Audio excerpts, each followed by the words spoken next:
Welcome to Kenton Teaches. Enjoy the video. You begin by signing into the Google account tied to YouTube. This gives you access to all channel data. Once signed in, open YouTube Studio and the history page to see watch and search logs. Make sure to export any data you want to keep before removal because deletion can be permanent.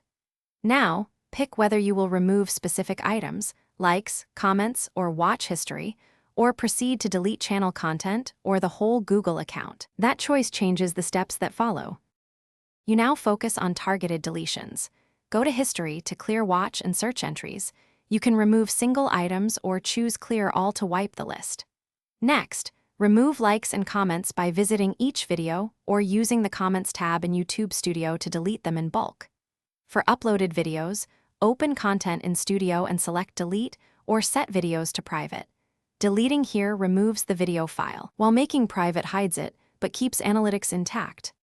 To finish, decide if you want to delete the YouTube channel or your entire Google account. For channel removal, open YouTube Studio Settings Channel Advanced and follow Delete Channel. This removes uploads, comments, playlists, and history tied to that channel.